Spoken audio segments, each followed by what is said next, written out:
हाय, आप कैसे हैं? अम्मा कथा चप्पू चैनल में आप सभी का फिर से स्वागत है। आज की हमारी कहानी एक जंगल में तालाब के पास खड़े एक बड़े पेड़ से शुरू होती है। उस पेड़ पर कई तरह के पक्षी बहुत खुशी से रहते थे। उसी तरह पेड़ के पास बने तालाब में भी कई प्रकार के जानवर रहते थे। उस पेड़ पर रहने वाली एक छोटी तोते की बच्ची रोज तालाब में गोता लगाकर ऊपर आती हुई तैरते और खेलते हुए बतख के बच्चों को देखा करती थी। बतख के बच्चों का पानी में गोता लगाकर तैरना और खेलना तोते की बच्ची को बहुत अच्छा लगता था। वो भी उनके जैसे पानी में तैरकर खेलने की इच्छा करने लगी।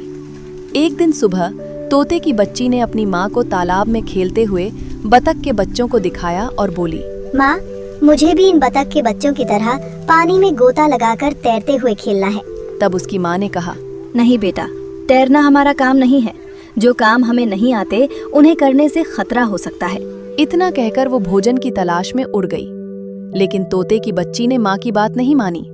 वो उड़कर बतख के बच्चों के पास गई और उनसे बोली, मैं भी आप लोगों की तरह तालाब में तैर कर खेलना चाहती हूँ। क्या आप मुझे तैरना सिखाएंगे? नया दोस्त मिलने पर बतख के बच्चे बहुत खुश हुए। उन्होंने कहा, तुम हमारे साथ तैरकर खेल सकती हो, लेकिन हमें तैरना सिखाना नहीं आता। हमने अपनी माँ को देखकर तैरना सीखा है। हमारी माँ ने अपनी माँ को देखकर सीखा था। तुम भी हमें देखकर तैरना सीख लो। कुछ देर तक बतख के बच्चों को तैरते हुए देखने के बाद तोते की बच्ची को लगा कि उसे भी तैरना आ गया है।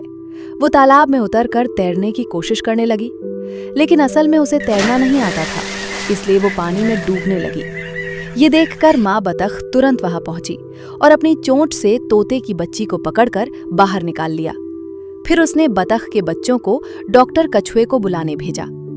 बतख के बच्चे तुरंत जाकर डॉक्टर कछुए को साथ ले आए।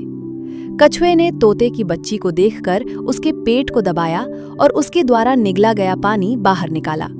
इस तरह उसने तोते की बच्ची की जान बचा ली। इधर भोजन लेकर घोंसले में लौटी तोते की माँ ने देखा कि उसका बच्चा पेड़ के नीचे बेहोश पड़ा है। वो घबराकर उसके पास पहुंची। कछुए के इलाज से तोते की बच्ची को होश आ गया। आंखें खुलते ही उसने अपनी माँ को देखा और जोर से गले लगाकर रोने लगी। तब माँ ने कहा, मैंने तुम्हें पहले ही कहा था ना, तैरना हमारे लिए नहीं है।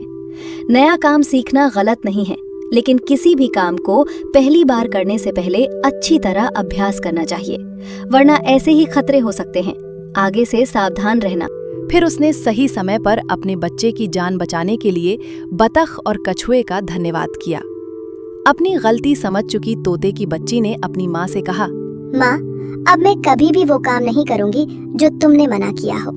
यही इस कहानी का अंत होता है। कहानी को अंत तक देखने के लिए आपका बहुत बहुत धन्यवाद। हमें उम्मीद है कि ये कहानी आप सभी को पसंद आई होगी। अगर आपको ये कहानी पसंद आई हो तो कृपया इसे लाइक करें और अपने दोस्तों व परिवार के साथ शेयर करें। अम्मा कथा चेप्पू चैनल को सब्सक्राइब करें और पहले अपलोड की गई कहानियां भी देखें। फिर मिलेंगे एक और अच्छी कहानी के साथ। धन्यवाद।